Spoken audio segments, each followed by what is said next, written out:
equipment facing us. Make sure you sit by people who you're not going to talk to or that there's going to be any issues.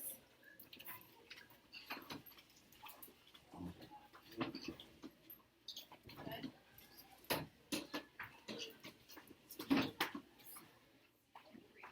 Everyone comfortable? Okay. Okay. So who here, how about raise your hand here if you have heard of Martin Luther King or Rosa Parks? So almost everyone. Can someone raise their hand and tell me what they're known for?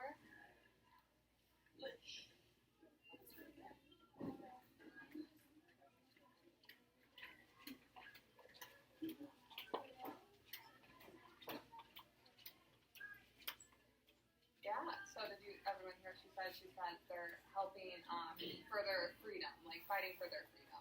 So they both had to stand up for what they believe in and overcome some challenges in their life. So the book that we're going to read today is similar to that. These kids and families are put in a camp. They're Japanese and they're put in a camp and they have to overcome some challenges while they're at this camp. So that's just a little background on it. And while we're reading it, so we're going to summarize, after we read the book, we're going to summarize it at the end. So while we're reading it, just kind of think about what this poster says because we're going to do an activity with it. So think about somebody who's the main character or characters in the book. What did they want? What happened? Was there a problem in the story that stopped them from getting what they wanted? So how does this character try to solve the problem? And then how does the story end? So that's kind of one of the summary models we're going to use today, okay? So we'll go ahead and start. And we're going to ask some questions throughout, so make sure you're paying attention, okay? One day, my dad looked out at an endless desert and decided then and there to build a baseball field. He said people needed something to do in camp. We weren't in a camp that was fun like summer camp. Ours was in the middle of nowhere, and we were behind a barbed wire fence. Soldiers with guns made sure we stayed there, and the man in the tower saw everything we did, no matter where we were. As Dad began walking over the dry, cracked dirt, I asked him again why we were here. Because, he said, America's at war with Japan, and the government thinks that Japanese Americans can't be trusted. But it's wrong that we're Indians. We're Americans, too. Then he made a mark in the dirt and mumbled something about where the infield bases should be.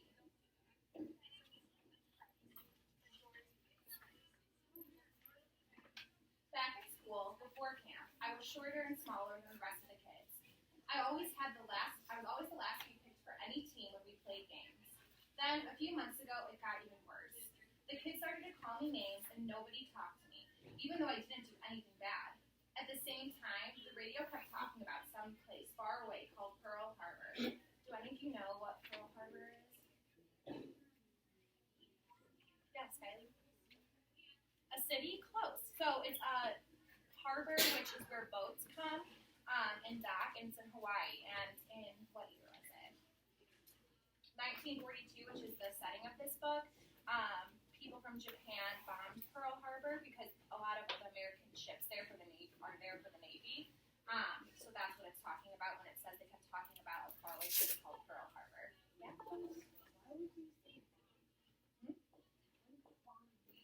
What does bomb mean?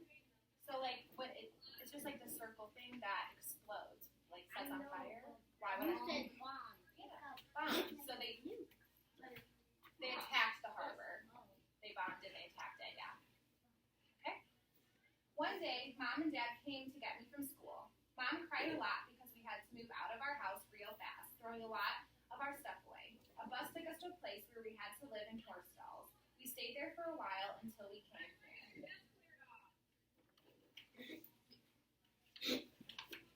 This camp wasn't anything like home. It was hot in the daytime and so cold at night. Dust storms came and got sand and everything, and nobody could see a thing. We sometimes got caught outside, standing in line to eat or to go in the bathroom. We had to use the bathroom with everybody else instead of one at a time like at home. We had to eat with everybody else too, but my big brother, Teddy, ate with his own friends.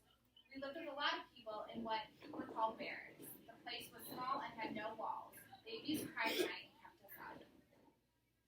Okay, so can anyone tell us who the characters are so far in the story? Yep. And does anyone know who the main character is? Chloe? Yep. And he doesn't have a name, right? It just keeps referring to him as the little boy. We'll have to find out. Yeah, we'll see if they give him that. Back home, the older people were always busy working, but now all they did was stand or sit around. Once Dad asked Teddy to get him a cup of water. Get it yourself, Teddy said. What did you say? Dad snapped back. The older men stood up and pointed at Teddy. How dare you talk to your father like that? One of them shouted. Teddy got up, kicked the crate he was sitting on, and walked away. I had never heard Teddy talk to Dad that way before.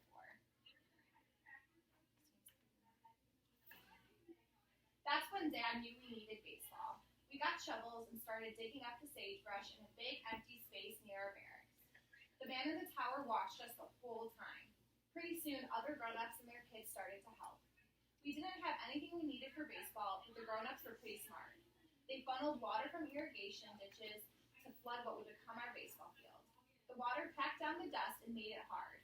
There weren't any trees, but they found wood to build bleachers. Bats, balls, and gloves arrived in cloth sacks from friends back home. My mom and other moms took the covers off mattresses and used them to make uniforms. They looked almost like the real thing.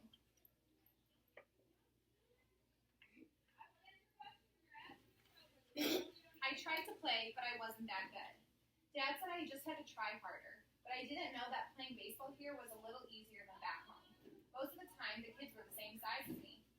All the time I practiced, the man in the tower watched. He probably saw that other kids giving me a bad time and thought that I was no good. So I tried to be better because he was watching. Soon there was baseball games all the time. Grown-ups played and us kids did too. I played second base because my team said that was the easiest. Whenever I was at bat, the infield of the other team started joking around and moved in real close. The catcher behind me and the crowd for the other team would say, "Easy out." I usually grounded out. Sometimes I got a single. So far we realize the boy's struggling in baseball, right? And the kids aren't being very nice to him. So how about turn to someone next to you and talk to someone about a time that maybe you struggled with something or thought you weren't good at something and how that made you feel. You have about 1 minute.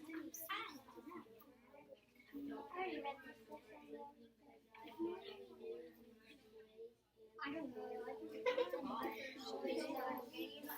It's always something that I struggle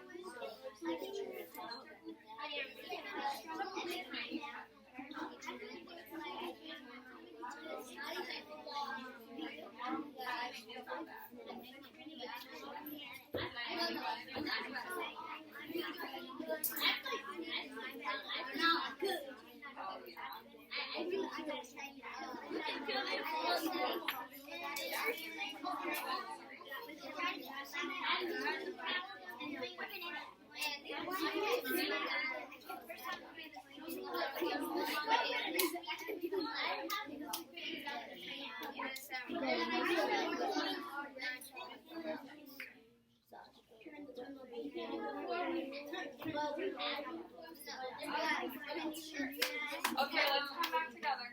Does anyone feel comfortable sharing one?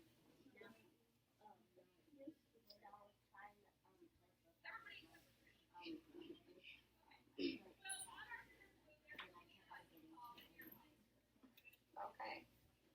We'll do one more.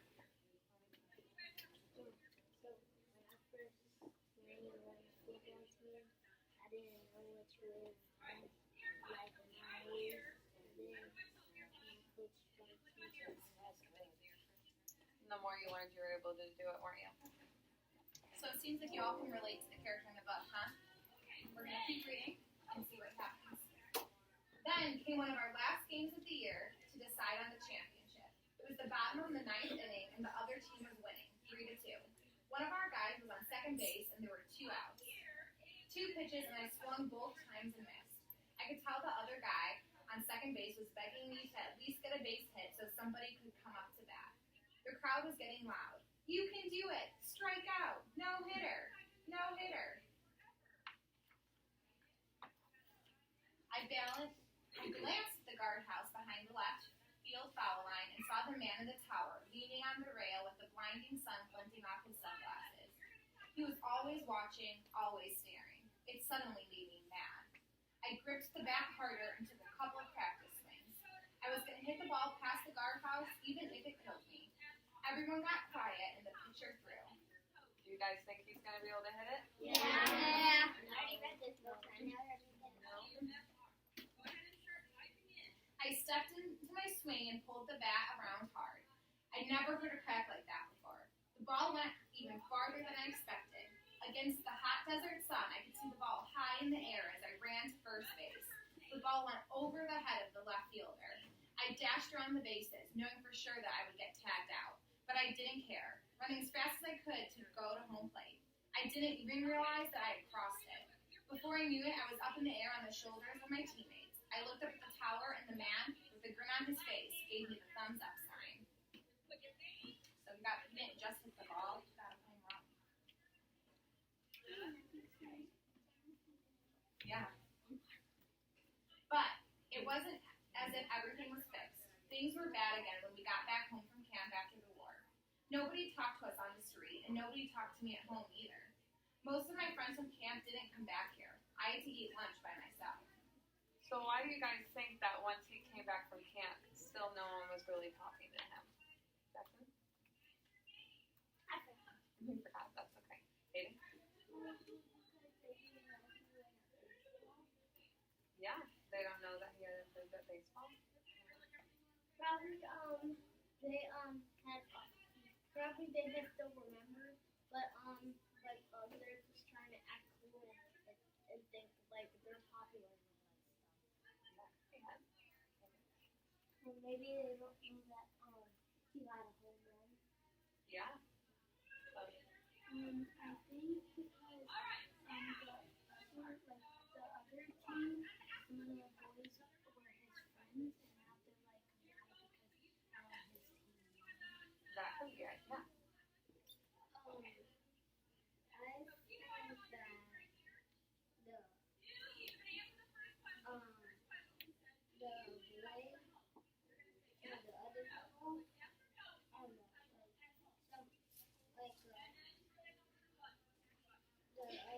some other people,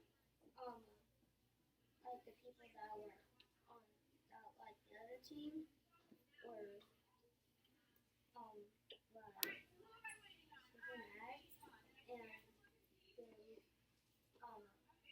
and they went to see him win. They were cheering more because he won the game. Yeah, that could be it. Let's do one more. Skylar?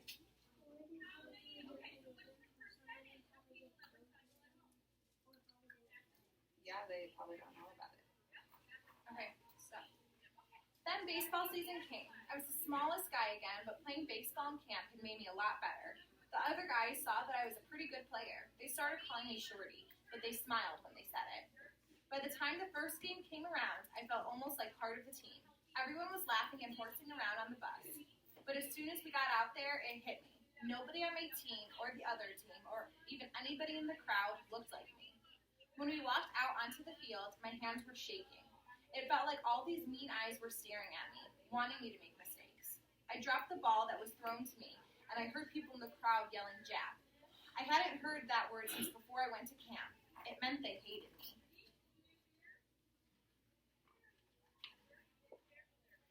My team came up to bat, and I was up next. I looked down. I thought maybe I should pretend to be sick so I wouldn't have to finish the game. But I knew that would make things even worse because I would get picked on at school for being a chicken. And they would use the bad word, too. Then it was my turn at bat. The crowd was screaming, "The Jap's no good. Easy out." I heard laughing. I swung twice and missed. The crowd roared each time I missed, drowning out my teammates who were saying, "Come on, Shorty, you can do it." I stepped back to catch my breath. So, pretty similar situation to camp, right? When I stepped back up to the plate, I looked at the pitcher. The sun glinted off his glasses as he stood on the mound like the guard in the tower. We stared at each other. Then, I blocked out the noise around me and got set. The pitcher wound up and threw. Raise your hand if you think he's going to hit it. Raise your hand if you don't think he's going to hit it. I swung and felt that solid whack again, and I could see the little ball in the air against the blue sky and puffy white clouds. It looked like it was going over the fence. So based on this picture, do you think it went over the fence? Yeah. I'd say so too. Okay. So what we're gonna do now is you're all gonna get actually let's go back to our desk first. I don't know what we're gonna do now. So everyone go back to your desks. Quietly.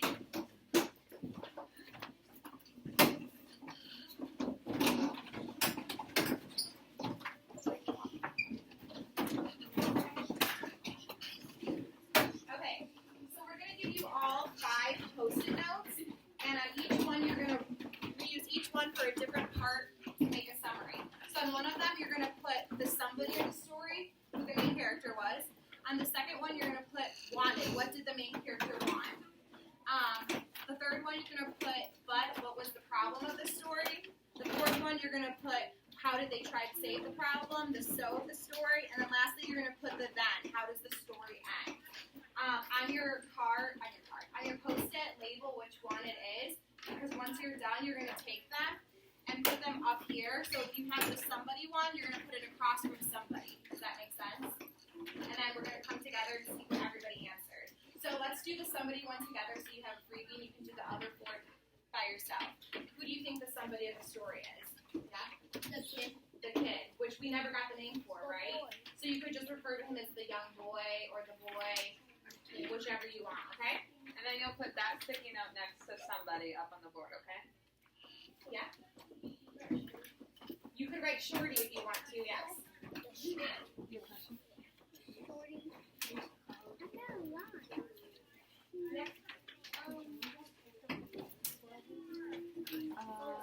Make sure you put a little bit. Yeah. So you are going to work silently, then once you have all 5 of them filled out, you're going to put them up there and then sit back on the carpet as we wait for everyone to finish.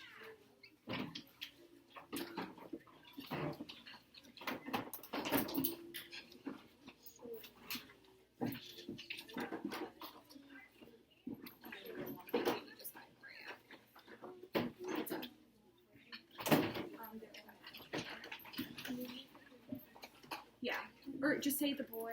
I would just call him the boy, so we all know. Yeah. Yes.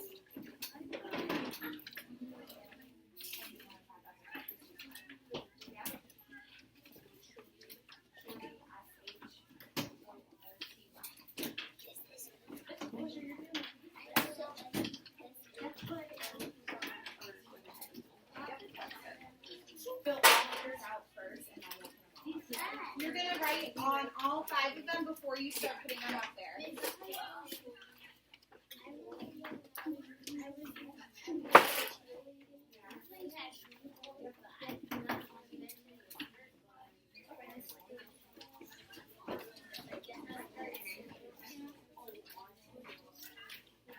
Now we're focusing on this, okay?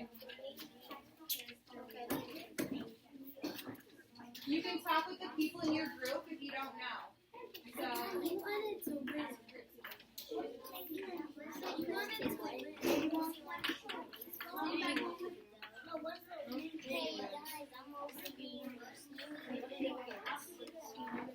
That's okay. You can just leave that one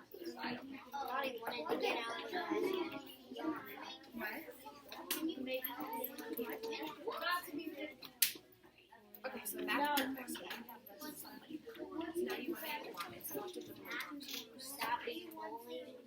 Yeah, it's really like that, but you're gonna stand on you. Now put. She's just like she's just watching.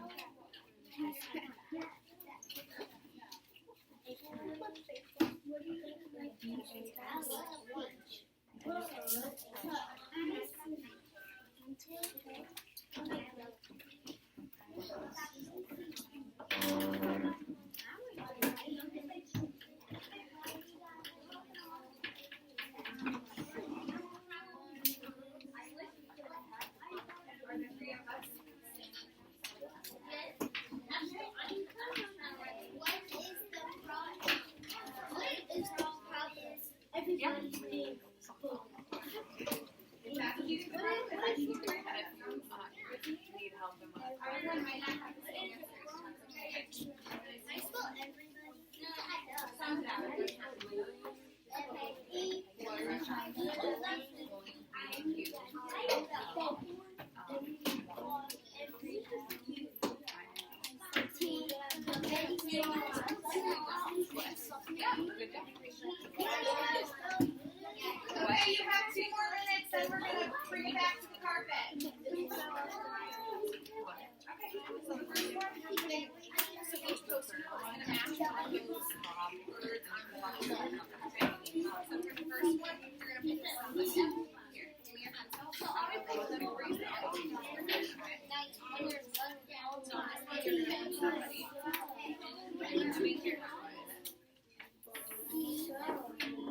For the butt. Yeah, you could just put that. You don't have to because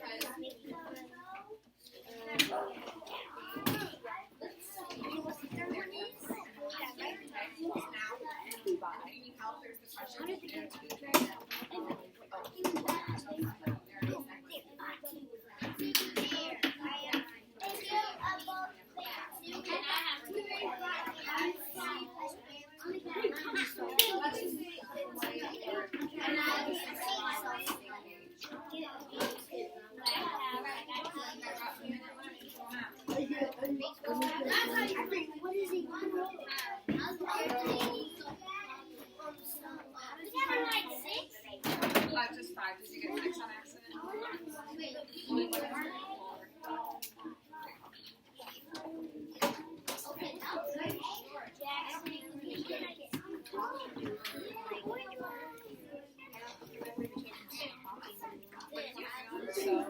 Hey, 1 minute. If you're done, start putting them up here, and then take a seat on the carpet as we wait for everyone else.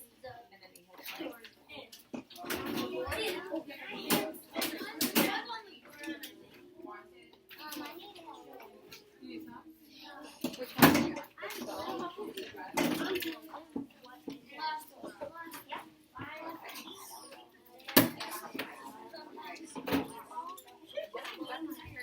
answer.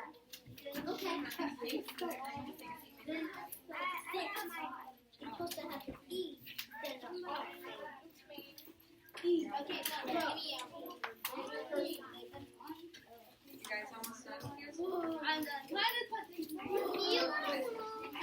Yes, that's how. Are you unfinished?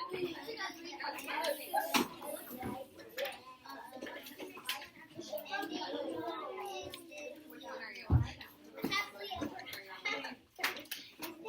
Finish up whichever one you're writing on, and then put the ones you finished on the board and take a seat. If you're missing the last one or the last two, that's okay.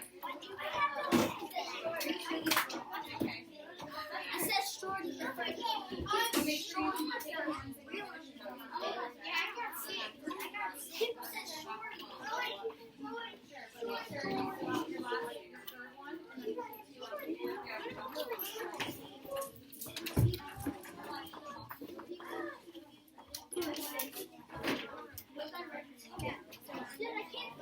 You don't have to write your name. That's okay. Your name's not on it. Just make sure all of yours line up.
Size it up.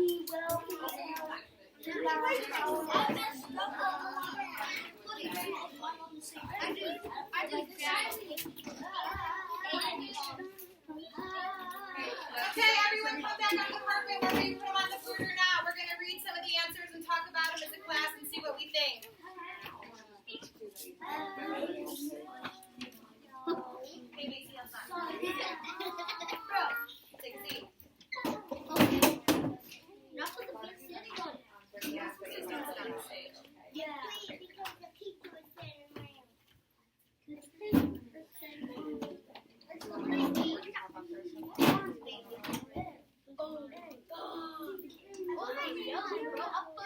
Okay. That's okay. I'll leave it,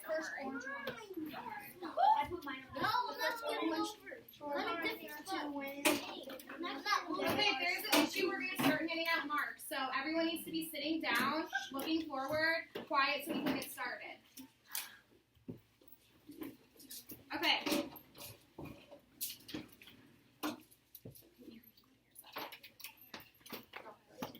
So, for the somebody, a lot of you said, well, we all said Shorty, the young boy. Okay, awesome. Wanted. Now here's where we start getting a few different answers. Some said not to be picked on, wanted them to stop bullying him, wanted to be good at baseball. Awesome. Those are the majority of those.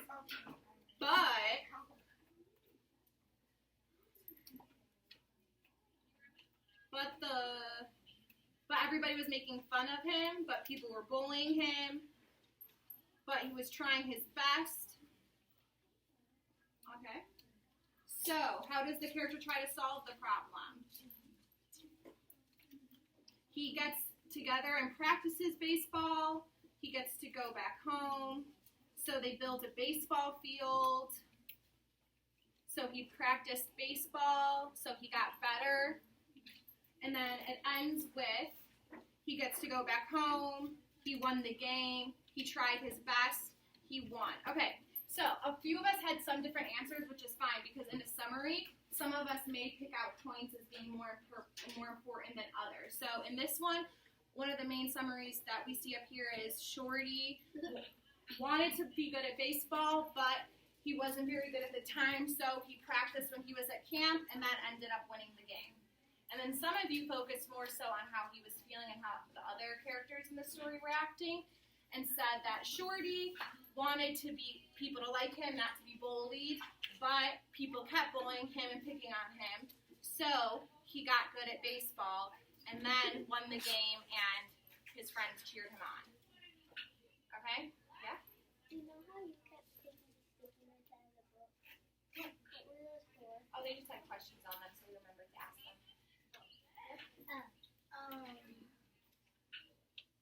Why do you say the boy had We didn't have us at camp, but back home we did, because they were his friends were the ones sending him the giving him stuff. I already read that book on Epic. Yeah, good for you. Well, now you read it twice. So what are some lessons that we could have learned from this book? That always keep trying and never give up. Yeah, definitely. Don't bully. Yep, that's a good one. Skylar? If you practice, you can get better and better. Yep, it's like that growth mindset that you guys always talk about. If you can't do something yet and you keep trying, you'll eventually be able to do it. Aiden? Don't nuke a city. Yeah, that's a good one.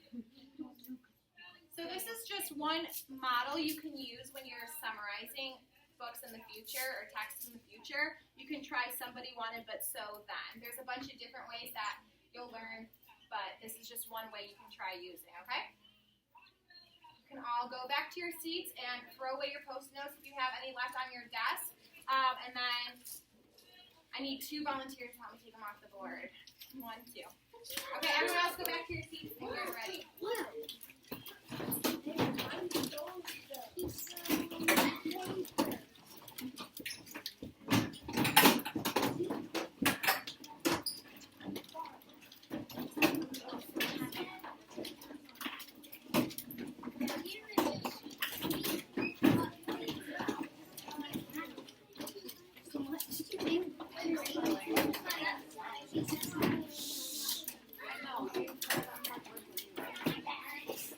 We just did that.